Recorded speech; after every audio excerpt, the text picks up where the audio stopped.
Hey, this is Briefing with the Chief. I'm your host, Patrick Jordan. And I used to say here on KGRA, but things are changing. As you saw the lead-in, I'm still using my KGRA lead-in, but KGRA and I we're going in different directions here. It's a cordial breakup, but we still have a working relationship. But I am developing my own YouTube channel. You won't find me on their their radio platform that much right now, but they'll still broadcast some of my old stuff. And I have to tell you, I think you ought to go back and listen to my last show with them, where I talked to a fellow from the Independent Institute who talked about why housing first as a federal policy is failing for homelessness. I think it was an impactful interview because it talks about how we've gotten to where we've gotten in homelessness in the United States, in which the policy is part of the problem. And they've studied it. It's a really good show, and I was happy to have him on, and I hope to have him come back later on. But now you're going to be able to find me on my own YouTube channel, and it is under the name Briefing with the Chief. So if you check out YouTube, Briefing with the Chief, make sure you follow me there. You like the show and share it with a friend. Tell people about it. You're having a beer in a bar, tell them about Briefing with the Chief, and if you're on Spaces, which I go on all the time, tell them about it. But you can also find me at Twitter at LAC Jordan, or I guess X. I got Twitter on there still, but it's X. And I do participate in the Spaces on X all the time. And they're great. The hosts, they're very deferential because they see that I retired as a chief from the LA County Sheriffs, and I use my real name. So they're deferential when we're talking about law enforcement issues or something where it's executive level thinking, because I bring a different perspective than a lot of the guys. So you can catch me on Spaces as well. And there's my YouTube channel now, Briefing with the Chief. And we're going to be building this YouTube channel as we go along. So it's going to be fun. Amanda is coming along with me. So you've heard me talk about Amanda when I was doing KGRA stuff. Well, she's still here. She's going to help me out. And so this will be a lot of fun. But like I said, my relationship with KGRA is still there. It's very cordial. And I think we might have some partnerships in the future. It'll be fun. Now, today's show, we're going to talk about how Trump's policies regarding the border, regarding internal enforcement, and the positive aspects it's having on the reduction in overdose deaths. All of the focus on ICE behavior and how they take people to jail is what the mainstream media is pushing and what the Democrats are pushing. But there is a positive impact on this enforcement involving immigrants in this country, and nobody's talking about it. And Trump is finally starting to push back. They did a press conference just yesterday regarding all the criminals they arrested in Minneapolis and Minnesota. Now let's roll with that press conference. They're apprehending murderers and drug dealers and a lot of bad people. And these are just some of the more recent ones that we have. And I can show you some of the people. Vicious, many of them murderers. These are all out of Minnesota, just Minnesota. I say, why don't you talk about that more? Because people don't know. Do you want to live with these people? International murder. These are people that are living, if they're apprehended and either put in jails in their country from where they came, or the countries respect us, and so they actually put them there. Most of them are coming from out of the country, and it's been caused by a previous administration. Look at this, one after one. Boy, these are rough characters. These are all criminal, illegal aliens that, in many cases, they're murderers, they're drug lords, drug dealers. They're the mentally insane. There's some of them who are brutal killers. They're mentally insane. They're killers, but they're insane.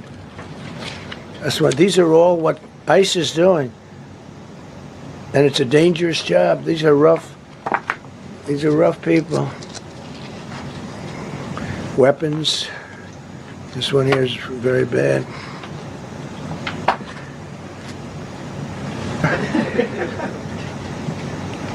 In Switzerland, they don't know about this. They don't have this problem. They have other problems, but they don't have this problem. Look, killed somebody.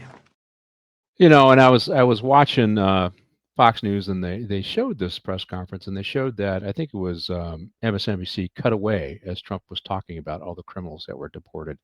But 3,000 people out of Minneapolis. Now, all right, 38 years in law enforcement. Let me tell you what that means. These guys don't just quit one crime and get caught. They commit dozens of crimes before they are caught and convicted. So when you take a career criminal out of circulation and you deport him, you dramatically reduce the crime that is occurring in your area. This is why this is important. This is the benefit to Minneapolis. This is the benefit to Minnesota. This is the benefits wherever ICE is operating and doing their internal enforcement. Now, here's the other thing. Let's talk about the strategy that ICE is using, because we got an idiot who's going to be speaking here pretty soon, and you'll all recognize his name. I want to tell you how it used to be with ICE before sanctuary city policies. Now, I was in charge of, and the last probably 7 years of my career, 5 of them were in the LA County jail system as an executive. I managed the population. I managed programming for a while. I managed a jail for a while.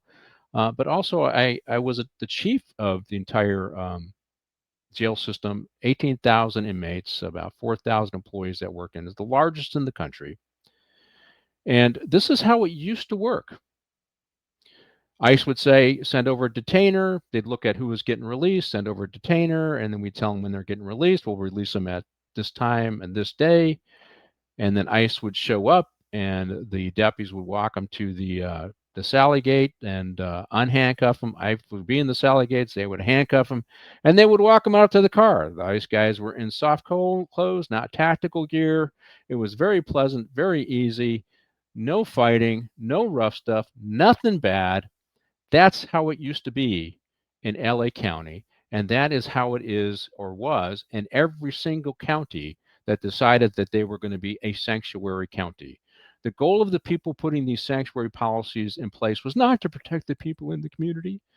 It was to create the disruption that you see in the streets by forcing ICE to do their enforcement, do street enforcement, instead of going to the jails to catch these guys. So what these people are doing in these sanctuary cities is they're releasing murderers, rapists, robbers, career thieves, car thieves, burglars, back onto the streets, and they're saying, ICE, if you want them, go get them. It was so mundane and so placid on how it happened in LA County that ICE didn't even come. They contracted with some folks who had government contracts to come, and they were armed and they had handcuffs, but they weren't even ICE agents. They were contractors that would come. That's how easy and streamlined it was in LA County, the largest jail system in the country. And that got cut off, I believe it was in 2019, and we haven't worked with ICE since, unless it is one where there's a federal criminal warrant. But that's how easy it can be for all these criminal aliens. This is what people don't hear in the mainstream media, and this is what the idiot next who's going to talk about ICE, Bruce Springsteen. You all recognize the boss. Let's roll with his video. Now, during a performance in Red Bank this weekend, rock legend and fierce Trump critic Bruce Springsteen had some choice words for the president regarding the situation in Minneapolis. If you believe you don't deserve to be murdered for exercising your American right to protest, and send a message to this president, and as the mayor of that city has said, ICE should get the out of Minneapolis. Springsteen's comments mirror similar criticism he directed at the president during a tour last year. At the time, Mr. Trump responded, calling Springsteen, quote, dumb as a rock and a, quote, pushy, obnoxious jerk. You know, what bugs me about Bruce, who claims to be the, fighter for the working man, I mean, that's really how he built his career, is most of these criminals operate in the working class neighborhoods, and the people who suffer the most are working class folks. That's who they're targeting. That's what's going on. If they get them addicted, they turn them to prostitution. And it's the working class neighbors, Latino, white, and blacks, that suffer with these illegal migrants. The rich neighborhoods where they got tall fences and security guards like Bruce has, they don't suffer. It's the working class folks that suffer. This is what offended me the most about Bruce Springsteen's comments. One, he doesn't know a damn thing about tactics, so his accusation that ICE murdered somebody is bull. But he also doesn't really understand the suffering that a lot of communities are dealing with because of this migrant problem. He doesn't want to understand it because he just sees that Trump is doing it, so it's all bad. Never mind that Obama did it. Never mind that Clinton did it. Trump's doing it, so it's all bad, right? And think about it. Even Biden started doing it towards the end of his administration because he was taking so much heat on the border. Nobody said anything about that either. So Bruce Springsteen has zero credibility. I got to go with the president. He's dumb as rocks, right? That's Bruce Springsteen, dumb as rocks. But we're going to get into why Trump's policies regarding immigration is having a positive impact and reducing the mortality rate in this country as it relates to overdose deaths. And the very first thing I want to talk about is we've had I got a slide here. It shows a 21% decrease. This is from the American Hospital Association. Now, you have to understand, when it comes to determining how many overdose deaths by the CDC, they're going to wait a few months before they put their numbers out because, the coroners around the country are still trying to figure out, if it's overdose deaths or something else. So they don't have the raw numbers in. They give them a few numbers. But the Hospital Association here, the American Hospital Association, they're already saying we got a 21% decrease in fentanyl overdoses, and it's projected that we'll have like 73,000. Now, just 2 years ago, 73,000 overdose deaths from fentanyl, methamphetamine, cocaine, all of them. But just 2 years ago, in 2023, we had 110,000 overdose deaths. Now, there's a lot of reasons that go into why we had a reduction. We did have a pretty good reduction in 2024. So let me talk about that, because I think it's important to understand what happened under the Biden administration in his last year. The fentanyl overdose was so bad, and the illegal overdose deaths were so bad that you couldn't ignore it anymore, right? And the migrant problem was so bad you couldn't ignore it anymore. And the Soros DAs around the country, their progressive prosecutors movements policies were so bad they couldn't ignore it. So let me talk a little bit of why do we see a pretty good drop under Biden, and why is it continuing under Trump? This is what happened that last year under Biden. George Gascon got kicked out as the DA in LA, largest prosecutor's office in the country, 10 million people living in LA County. He refused to file any drug charges and alcohol charges on anybody. So we weren't doing any prosecutions of drugs and alcohol charges under George Gascon. What happened is you saw a 700 person increase in 1 year or 2 years under George Gascon in overdose deaths in LA County. So from 2,500 to 3,200 in just 2 years. So when you look at that spike and you understand that reality in LA, when you talk about Soros-funded DAs who embrace those same policies, up in Oakland, because we got rid of that Pamela Price up there in Oakland as well the same year. She had embraced those same policies. So if you think about that spike in every single county that had a Soros-funded DA, you can understand when the locals kick out those DAs that has a positive impact in reducing the number of overdose deaths. Same thing in Cook County, Illinois. They had that prosecutor over there, Kim Foxx. She decided not to run. The person who was the hand-picked successor for her from the radical left lost to Judge Eileen O'Neill Burke, who committed to enforcing all the laws, and you're seeing overdose deaths in Illinois come down. In fact, I checked it up. They have a 21% decrease in overdose deaths this year as well. So you're seeing the overdose deaths come down all across the country because we got rid of Soros-funded DAs. So we also toughened up on some of the laws. Now, we had Prop 47 here in California that basically, I don't want to say it decriminalized narcotics use, but it certainly lightened up the penalties for drug use. And in Oregon, they completely got rid of all drug laws. Now, Oregon saw a dramatic increase in overdose deaths in the short time that they had gotten rid of all the drug laws, and they recriminalized all of them. Instead of felonies, they made them misdemeanors, but at least they recriminalized them. And that started a drop because Oregon saw, I believe it was a 22% decrease this past year. So they're seeing a decrease as well. So there's a lot of reasons why it's coming down. Those are a couple of big ones. Now, one, I'll give some credit to some of the harm reduction strategies, which I'm not a fan of, because I think harm reduction just kicks the can down the road when you're dealing with an addict. But the widespread use of Narcan by everybody has done a pretty good job of saving lives, at least temporarily. But, there was something else as I was doing my research for the show. The CDC pointed out that, a lot of people who are addicts are dead now. You can't die twice. And people are afraid of fentanyl. And so they're not using. In fact, I went down to Skid Row to help serve meals down there in Skid Row. And a lot of those folks are addicted.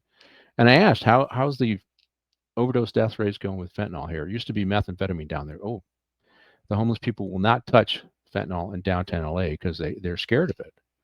They're still using meth. So think about that. A lot of the addicts are already dead. They can't die twice. So those statistics are already there. So that reduced the death rate because folks are dead. People who are on the streets have recognized the danger of fentanyl. They won't try it. They'll stick to their other drugs, cocaine, methamphetamine, which is also still dangerous, right? Still dangerous, but it's not as dangerous as fentanyl. We got rid of the Soros-funded DAs, so that has helped us reduce the mortality rate in the big counties in which these Soros-funded DAs were operating. Now, we haven't got rid of all of them, but one of the things I noticed about the progressive prosecutor movement, too, as well, is there was an organization, and we talked about it here on Briefing with the Chief. I would appreciate you go back and watch the shows, and that's Fair and Just Prosecution, which acted as essentially they were kind of the enforcement arm for the pure progressive prosecutor movement. If a progressive prosecutor stepped out of line and wasn't progressive enough, they lined up a primary challenger to him, like they did in Harris County with Kim Ogg, who I interviewed. And they set the tone for all the progressive prosecutors and what they expected of them. Some of them actually made pledges and commitments that they would follow the policies published by Fair and Just Prosecution.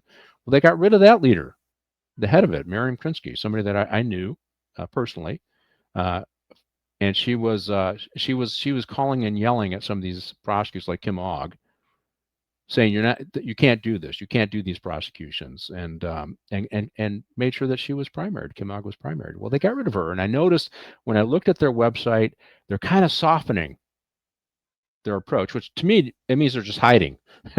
The hiding things that people take concern with. There's hiding. They're not done yet. So they're softening a lot of their policies so that they can stay relevant. They can keep winning, right? Because a lot of people don't like the extreme progressive prosecutor policies like you got in Philly still. But in a lot of other places, these progressive prosecutors, if you see it in San Antonio, you see it in Austin. Texas has got 4, and they're kind of softening the extreme element. They're not going quite as far as the progressive prosecutors. So I think that they're learning that survival means they have to be relevant to enough people to keep winning, and they can't do that if they have a high death rate. So those are a lot of the reasons why they went down in 2024, but we have reasons why Trump has successfully continued that decrease, and I see that we're going to probably get back down to eventually 2010 levels, really low. But let me show you. The very first one is his tariffs, and I got a video to introduce the tariff aspect of this. Let's roll with that video. Mr. President, are you looking to impose tariffs on Canada and Mexico in an effort to force negotiations sooner on USMCA? No, it's really not on USMCA. It has nothing to do with that. They've allowed both of them Canada, very much so. They've allowed millions and millions of people to come into our country that shouldn't be here. They could have stopped them, and they didn't. And they've killed 300,000 people last year. My opinion, have been destroyed by drugs, by fentanyl. The fentanyl coming through Canada is massive. The fentanyl coming through Mexico is massive. And people are getting killed, and families are being destroyed. I mean, the son gets killed, and the family is a basket case for the rest of their lives. I mean, I've seen mothers that thought they'd heal. They never heal. They say it gets worse with time. It gets worse with time. They lose their boy. They lose their baby. They lose their young daughter to fentanyl poisoning. And I had that talk with President Xi the other day, too, of China. I said, we don't want that crap in our country. You got to stop it. I would have stopped it. I had a deal with him where he was going to give the maximum penalty, which in China is the death penalty for drug dealing. And he was all said he was going to give the maximum penalty to fentanyl dealers. If they send to the United States, they were going to get the death penalty. And, of course, Biden didn't pick that up. I had that deal all done. It was all wrapped up. We were going to have it done. And then the election went, let's put it nicely, didn't go the proper way. I'm trying to be nice about it. It was rigged. And we had an incompetent president elected, and he never followed up on that deal. But he should have followed up, because if they got the death penalty, they wouldn't be sending fentanyl to Mexico, Canada, and other places. How much will We're thinking about that too. We're talking about a tariff of 10% on China based on the fact that they're sending fentanyl to Mexico and Canada. When are you writing that letter to you, How soon on those tariffs? Probably February 1st is the date we're looking at. For Mexico and China, we're talking about approximately 25%. Yeah, so let's talk a little bit about tariffs. So basically what's happening is China is, and we can throw a map up here while I talk about this. China has been shipping fentanyl and fentanyl precursors. Now, the precursors are the substances that they use to make fentanyl to Canada and mostly Mexico, but to Canada as well. It gets put together in both Canada and Mexico and then smuggled into the United States. Now, it also gets it distributed through Canada, too. I'm sure they have a high overdose death rate there as well.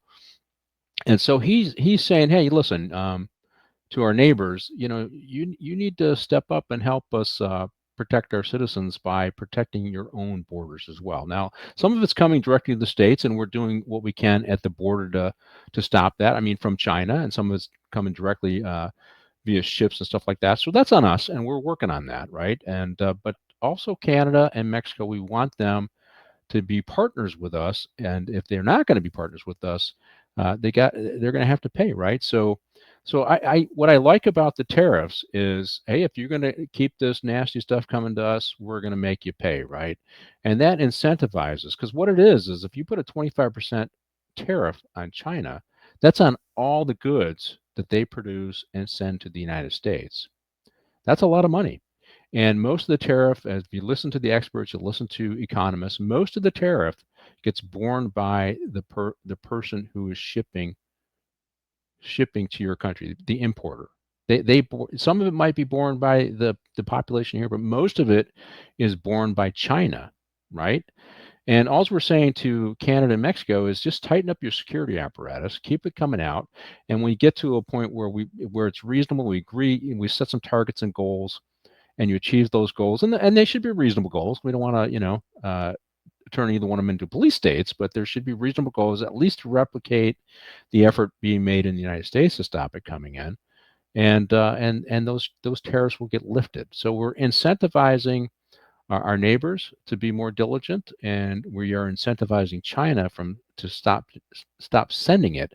Now, I do want to talk a little bit about China, and let's bring up the map again, okay? China was shipping it over here, but China, it has a long history when it deals with opium. So fentanyl is a synthetic opioid, but China once had tried to close its trade to Britain, and Britain controlled India and Afghanistan, and they controlled the poppy fields. and Britain forced in the Opium Wars China to open its trade and sold opium to China. And China has a long memory. The leaders have a long memory. And I'm confident they think, well, this was done to us. We're going to do it to other people. It wasn't the states who did it. It was the Brits who did it. But regardless, it's evil. They know it's evil. They know it was a problem. You heard Trump talk about it. We had a deal. And once Trump was out of office, they just continued to send this stuff to our country and kill people. And you can see it's pretty robust how far they're going. Now, the issues with Mexico is they're partnered with cartels, and this is a real problem. The cartels, they're making a ton of money off of fentanyl, the precursors. I mean, I had somebody on my show, Dr. John Sullivan. We talked about it. He says, hey, these cartels are actually stationed in China to work with the criminal organizations in China and the CCP, because the CCP is getting their cut. This is the Chinese Communist Party. They're getting their cut. They're allowing this to happen. They're getting a piece of the action. I believe they're subsidizing the people that are producing it, who then work with the cartels, who get it shipped over here, and either it's a final product or it is the precursors, and then it needs to be put together here or in Mexico, and then brought across our porous border. At least it was porous under Biden into our country, and that's being done by the cartels. Not necessarily Maduro. This is mostly the Mexican cartels that are doing this, right? And which is why the next issue is really important. We had open migration on our board. We had millions of people come across. And what happened is the cartels took control of all the smuggling routes for these migrants, and the migrants had to pay a fee to come across. And for women, once they came across, many of them were pushed into sexual exploitation to pay that bill. Because if you didn't have the money, then you were indebted to them, which brings up the next issue, and that is debt bondage. So let's roll with that video. I held these up before Congress and said, you're witnessing America's new slave trade. So Jason, these wristbands, you brought them from the border?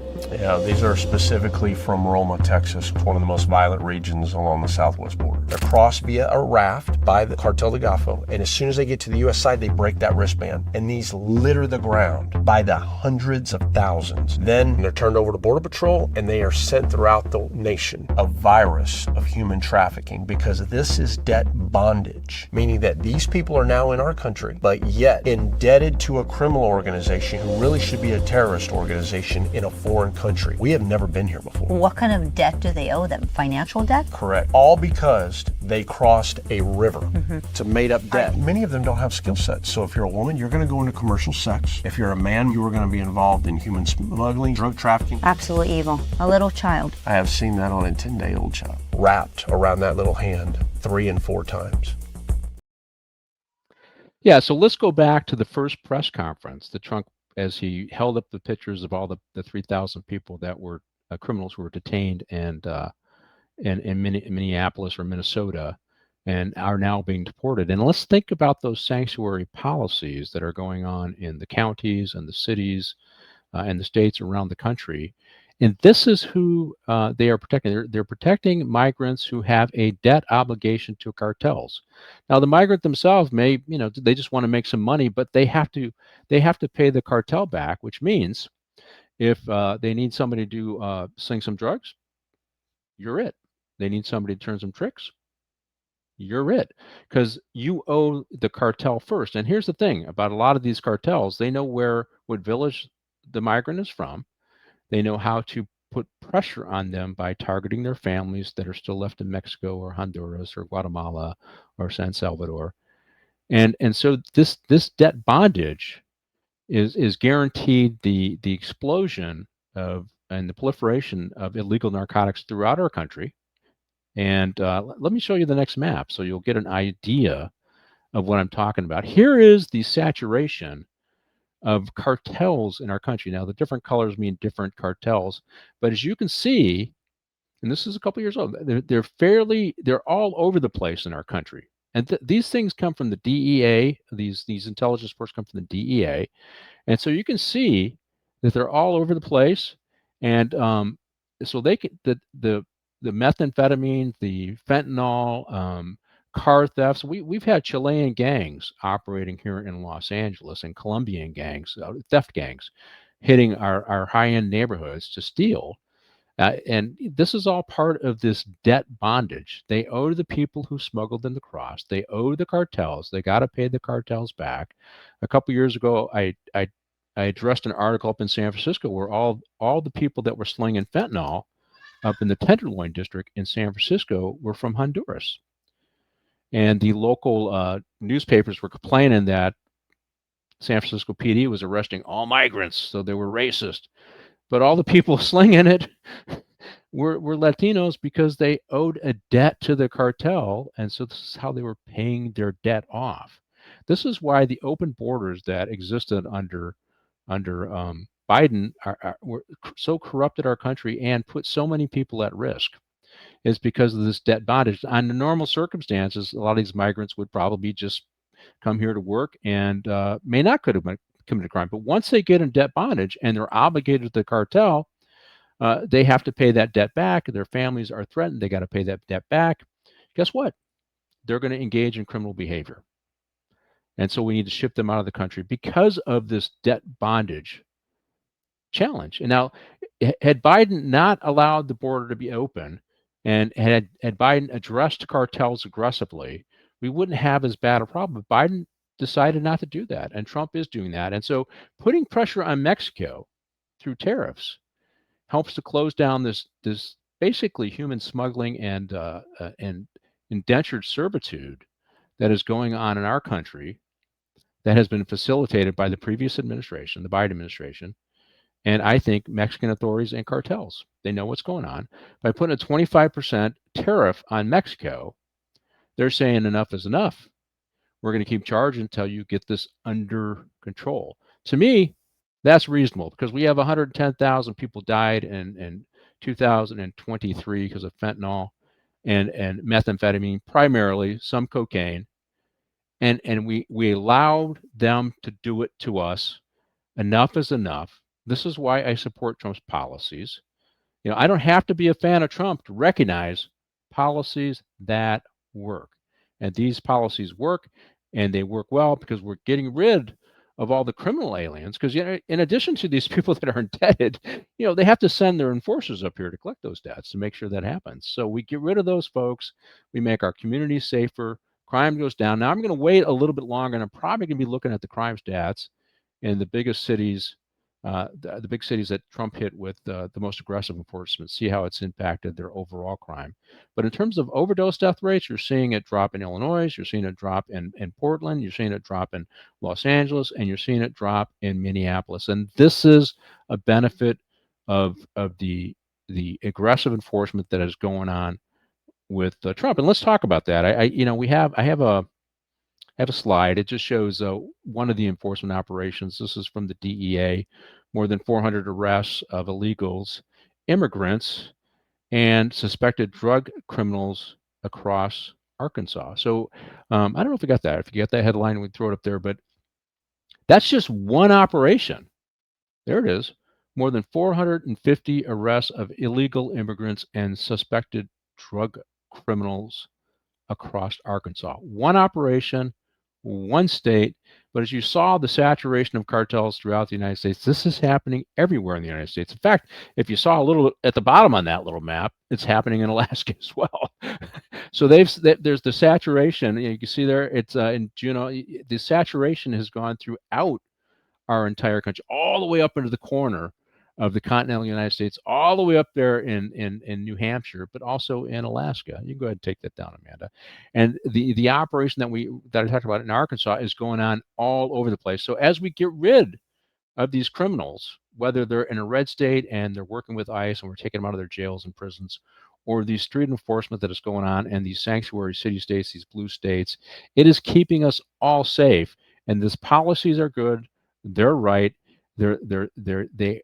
They are doing what is necessary to keep this country safe and to keep our community safe. Now, securing the border is also a big key. We've seen a drop off of thousands of days coming through to just maybe a couple dozen sneaking through, and which is the numbers that they're having on the border. And I got a video, so let's roll with the video on the border. Trump says he secured the border. Nobody's coming into our country now. We have the border totally stopped. We're here in Texas to see what those changes look like on the ground. We've got the most controlled border we've ever had in the history and in my lifetime in the Border Patrol, and we're going to continue getting there. In Eagle Pass, Texas, during the Biden administration, more than 2,000 migrants crossed into the U.S. in a single day. But now, under President Trump's policies, officers encounter just 20 migrants a day here. So the last time I was in Eagle Pass was 2 years ago, almost to the date. And I saw more migrants crossing at a single point in one day than I had in, at that point, 9 years of covering immigration. They were cutting through this barbed wire here and coming across the Rio Grande, sometimes with parents holding their children on their backs as they crossed the water. We saw a lot of rescues. We saw people bleeding as they came under this barbed wire right here. And then we saw hundreds gather under a bridge. They were taken in, processed, and then released either to ICE or elsewhere to pursue their asylum claims. Now it's a total change. People aren't taking that risk to come across because the end of catch and release is a deterrent in itself. And then with the level of prosecutions we're doing for smugglers and for those entering the country illegally, you add that added deterrence. We've been out here half the day now, haven't seen a soul. We patrolled the river, haven't seen anyone there either. What we're seeing and what we're hearing from the Border Patrol chief and the agents on the ground here is that anyone who crosses now is arrested, prosecuted, and turned back over into Mexico. You simply cannot cross through here anymore and claim asylum, no matter what your claim is. So there you have it. I mean, no more gotaways. Like we had Sarah Adams on my show, and we talked about the gotaways and how many of them are actually terrorists and how many terrorists are caught at the border. We're not having any of that anymore. We're not border. It's a yawner job to work the border now, right? I wouldn't want to work there anymore. It's too slow for me. I'd want to be doing internal enforcement where the stuff is happening. But we saw how easy it was for Trump to secure the border. And, under the last administration, all of these Border Patrol and ICE officials, and they were tapping into other federal agencies. They just became nursemaids, transportation hubs for migrants to go deeper into our country, to saturate our cities, saturate our communities, and they knew this issue of debt bondage was occurring. They knew the cartels were controlling the migration. They knew that they were expanding and the trafficking of narcotics to a much greater degree throughout our country by not taking a more aggressive stance. They knew people in our communities would be raped. They knew people in our communities would be robbed. They knew people in our communities would be murdered, and they let it happen. And they knew we would experience tens of thousands of people dying of overdose deaths due to methamphetamine and fentanyl because of our border policy. They knew it, and they let it happen. And Trump has stopped it. Love him, hate him, doesn't matter. More people are alive today because of Trump. The projected numbers for 2025 is 73,000 overdose deaths. If you just think about that from just a couple years ago, that is a massive decrease. People still have their sons, mostly sons, because it's mostly men that are dying in these overdoses, and daughters, and their teenagers are still alive today because of the efforts of Donald J. Trump, ICE, Border Patrols, Department of Homeland Security. So I'm here to cheer those guys on and to wish them the best, and hopefully offer another point of view that you're not going to see on MSNBC or CNN or some of these other mainstream media broadcasters. So that's my show for today. I'm briefing with the chief. I just want to remind you to catch up with me next week. I think I'm going to try and get Sheriff Swank back. He is just on fire up there in Washington State. Check him out. He's on Twitter, Swank, SWANK. And he is just challenging the liberal infrastructure up there. He's a conservative sheriff up there, and they hate independent sheriffs. And I love independent sheriffs. So I'm going to try and get him back on my show and catch up again with me next week. Look for the show on YouTube. Look for the show on X. Remember to subscribe to YouTube's Briefing with the Chief. Like the show, tell a friend so we can grow my channel and we can get this perspective out to everybody else. Thank you again, and I'll see you next week.